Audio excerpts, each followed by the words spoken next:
பாராளுமன்ற உறுப்பினர் உனைஸ் ஃபாரூக்கின் வாகனத்துக்கும் அவரின் வீட்டுக்கும் சேதம் ஏற்படுத்தப்பட்டுள்ளது. தன்னுடைய வாகனத்தின் மீது மேற்கொள்ளப்பட்ட தாக்குதல் சம்பவத்தை திசை திருப்புவதற்கு முற்படுவதாக பாராளுமன்ற உறுப்பினர் உனைஸ் ஃபாரூக் தெரிவிக்கின்றார். நேற்று மாலை பாராளுமன்ற உறுப்பினர் உனைஸ் ஃபாரூக்கின் வாகனத்தின் மீதும் அவரது சாரதி மீதும் தாக்குதல் மேற்கொள்ளப்பட்டுள்ளதாக போலீசில் முறைப்பாடு செய்யப்பட்டுள்ளது. இந்த சம்பவம் பாராளுமன்ற உறுப்பினரின் அயல் வீட்டாருடன் ஏற்பட்ட முருகல் நிலையை தவிர அரசியல் பிரச்சினை அல்ல என போலீஸ் ஊடகப் பிரிவு நியூஸ் ஃபர்ஸ்டுக்கு தெரிவித்தது. இருப்பினும் இந்த சம்பவம் தனக்கு ஏற்படுத்தப்பட்ட அச்சுறுத்தல் எனவும் அதனை போலீசார் திசை திருப்புவதற்கு முற்படுவதாகவும் பாராளுமன்ற உறுப்பினர் உனைஸ் ஃபாரூக் நியூஸ் ஃபர்ஸ்டுக்கு குறிப்பிட்டார்.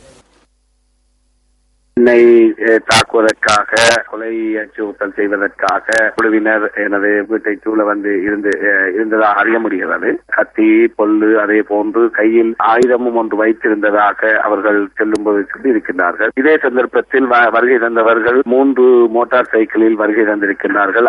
ஆனால் இதை ஒரு பிழையான திசையில் போலீசார் திருப்புவதற்கு முற்படுவதை அவதானிக்க முடிகின்றது. எனவே இந்த நிகழ்வை பார்க்கும் பொழுது நிச்சயமாக இது என்னை கொலை செய்வதற்காக எடுக்கப்பட்ட ஒரு முயற்சியாக நான் கருதுகின்றேன். ஏனென்றால் கடந்த 3 நாட்களாக எனக்கு வழங்கப்பட்டிருந்த, வீட்டுக்கு வழங்கப்பட்டிருந்த போலீஸ் பாதுகாப்பு நீக்கப்பட்டிருந்தது. பகல் வேளை போலீசார் பாதுகாப்புக்கு இல்லாத சந்தர்ப்பத்தில் தான் இந்த நிகழ்வு இடம்பெற்றது. எனவே இதை வைத்து பார்க்கும் பொழுது இது ஒரு திட்டமிட்ட சரியாக நான் பார்க்கிறேன்.